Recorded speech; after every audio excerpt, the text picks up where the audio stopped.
पावन सोमवार व्रत की कथा इस प्रकार है।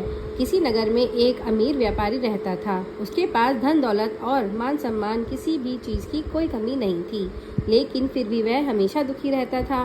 उसके दुख का कारण था उसकी कोई संतान न होना।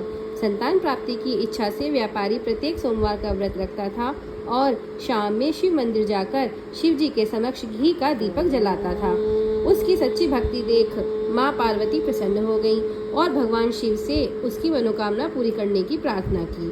भगवान शिव बोले, इस संसार में हर व्यक्ति को उसके कर्मानुसार फल की प्राप्ति होती है, अतः जिसके भाग्य में जो लिखा है वही उसको मिलेगा। लेकिन फिर भी माता पार्वती नहीं मानी और भगवान शिव से उस व्यापारी की मनोकामना पूर्ण करने के आग्रह करने लगी।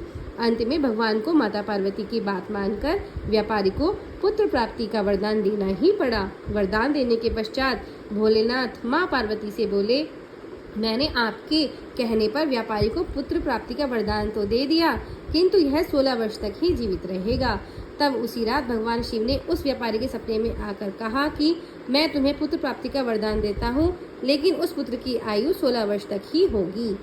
पुत्र प्राप्ति का वरदान पाकर व्यापारी तो खुश हुआ, लेकिन उसकी अल्पायु की चिंता से व्यापारी की खुशी नष्ट भी हो गई।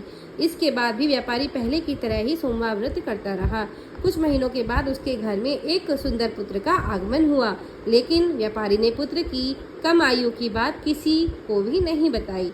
जब पुत्र 12 वर्ष का हो गया तो व्यापारी ने उसे उसके मामा के साथ काशी पढ़ने के लिए भेजने का निर्णय किया। लड़का अपने मामा के साथ चल दिया। रास्ते में मामा भांजे वहां विश्राम हेतु रुके, वहीं यज्ञ करे और ब्राह्मणों को दान करते जाते। एक दिन मामा भांजे एक नगर पहुंचे।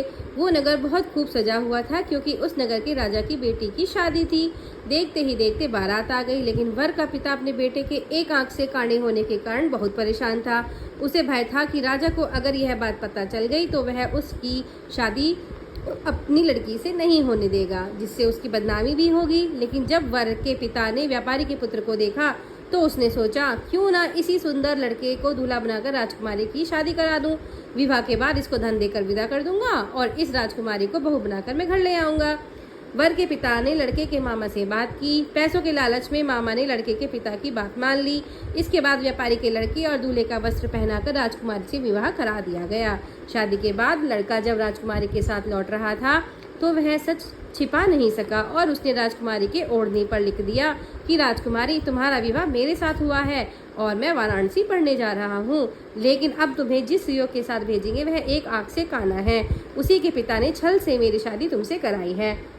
जब राजकुमारी ने अपनी ओढ़नी पर लिखी यह बात पढ़ी तो उसने नकली दूल्हे के साथ जाने से बिल्कुल मना कर दिया। उधर लड़का अपने मामा के साथ वाराणसी पहुंच गया और उसने शिक्षा लेनी शुरू कर दी। जब उस लड़के की आयु 16 वर्ष की हुई तो उसने एक बड़ा यज्ञ किया। यज्ञ की समाप्ति के बाद ब्राह्मणों को भोजन कराया और खूब दान किया। जब लड़का रात को अपने शयन कक्ष में सो रहा था तो शिव के वरदान के अनुसार शयनावस्था में ही उसकी मृत्यु हो गई। सूर्योदय के समय जब मामा ने अपने मृत भांजे को देखा तो वे रोने पीटने लगे।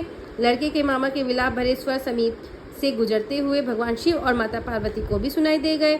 तब माता पार्वती ने कहा, भगवान शिव, हे मेरे प्राणनाथ, मुझसे इस व्यक्ति का दुख नहीं देखा जा रहा, आप कृपया करके इसके कष्ट को दूर करो। तब शिव जी ने पार्वती से कहा कि हे पार्वती, ये उसी व्यापारी का पुत्र है जिसे मैंने 16 वर्ष तक ही जीवित रहने का वरदान दिया था। अब उसकी उम्र पूरी हो गई।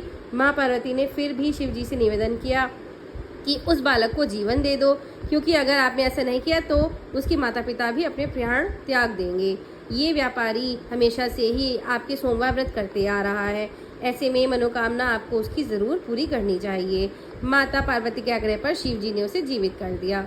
शिक्षा समाप्त कर मामा भांजे वापस चल दिए। दोनों चलते हुए उसी नगर में आ गए जहाँ उस लड़के का विवाह राजकुमारी से हुआ था। उस नगर में उन्होंने यज्ञ का आयोजन किया। तब राजा ने उस लड़के को पहचान लिया और यज्ञ समाप्त होने पर राजा मामा और लड़के को महल में ले गए, जहां उनकी खूब सेवा की गई और कुछ दिनों बाद राजा ने बहुत सा धन वस्त्र आदि देकर राजकुमारी को उनके साथ विदा कर दिया। इधर लड़के के माता पिता भूखे प्यासे रहकर अपने बेटे की प्रतीक्षा कर रहे थे। उन्होंने प्रतिज्ञा ली थी कि अगर उन्हें अपने बेटे की मृत्यु का समाचार मिला तो वो दोनों मर जाएंगे। परंतु जैसे ही उन्होंने सुना कि उनका बेटा तो वापस आ रहा है, उनकी खुशी का ठिकाना ही नहीं रहा। अपने बेटे के विवाह का समाचार सुनकर वे दोनों और भी ज़्यादा खुश हो गए। उसी रात भगवान शिव ने व्यापारी को सपने में आकर कहा कि हे श्रेष्ठी, मैं तेरे सोमवार व्रत करने और उसकी कथा सुनने से प्रसन्न हूँ, इसलिए तेरे पुत्र को लंबी आयु का वरदान प्रदान करता हूँ। तो इस तरह से व्यापारी के सोमवार का व्रत करने से उसकी मनोकामनाएं पूर्ण हुई। इस प्रकार जो भी व्यक्ति सोमवार का व्रत करता है और उसकी कथा सुनता है, उसकी सारी मनोकामनाएं पूर्ण हो जाती हैं। बोलो शिव शंकर भोले भंडारी महाराज की जय।